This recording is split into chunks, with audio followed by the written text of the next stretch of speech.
চলন্ত ট্রেনে আবারও পাথর হামলার ঘটনা ঘটছে। এতে আহত হয়েছেন কয়েকজন যাত্রী। শুক্রবার বিকেলে সড়ক দুর্ঘটনায় মৃত্যুকে কেন্দ্র করে খিলগাঁও রেল ক্রসিং এলাকায় ট্রেনে পাথর ছুঁড়ে মারে বিক্ষুব্ধ মানুষ।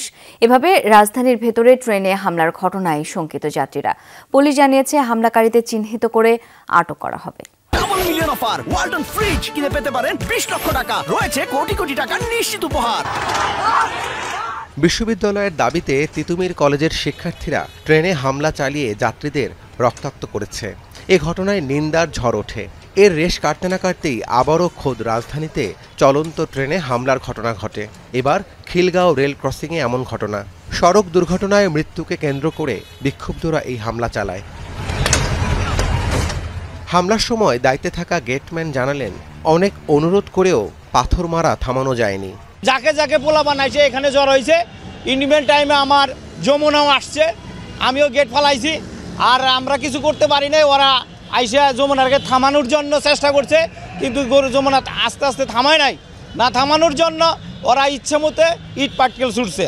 অ্যাক্সিডেন্ট হওয়ার কারণে ওরা ক্ষিপ্ত হয়ে ওরা ওরা চাচ্ছে ট্রেনের কিছু একটা করবে। তো আমরা বললাম ভাই ট্রেনে কিছু এই মুহূর্তে ট্রেনে কিছু করেন না, কারণ ট্রেন তো আপনাদের কোনো কিছু করে নাই বা যাত্রী অনেক আছে।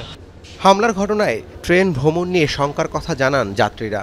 জড়িতদের কঠোর শাস্তির দাবিও করেন তারা। বাচ্চা কাচ্চার উপর যদি পড়ে এটা তো বিরাট একটা রিস্কের বিষয়। তা আমরা চাইবো এটা বন্ধ হোক। আমরা চাই এরকম একটা ব্যবস্থা ফিরে আসুক, যেন কেউ ইচ্ছা করলেই ডিল চড়তে না পারে। শাহজাহানপুর থানার ওসি জানিয়েছেন, সড়ক দুর্ঘটনায় নিহতের মরদেহ নিয়ে বিক্ষোভের সময় তারা ট্রেনে হামলা চালায়। ব্যবস্থা নেওয়া হচ্ছে বলেও জানান তিনি। ভিকটিম মারা যাওয়ার পরে কালকে ভিকটিমের লাশ নিয়ে খিলগাঁও থানাতে বিক্ষোভ করছিল। বিক্ষোভ শেষে ওরা যাওয়ার পথে এই ঘটনা ঘটেছে। ট্রেনের যাত্রীদের আপনার ঢিল মারছে। যারা এরকম ঢিল মারছে আমরা ছবি টবি দেখে আমি এলাকার লোকজনের সাথে কথা বলছিলাম। এদেরকে খুঁজতেছি, যদি কারা এরা ঢিল মারছে এদেরকে আইডেন্টিফাই করা গেলে আমরা ধরে নিয়েছি।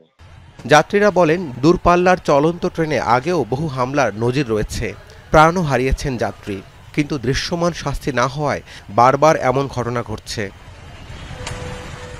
রাব্বি সিদ্দিকী, যমুনা নিউজ, ঢাকা।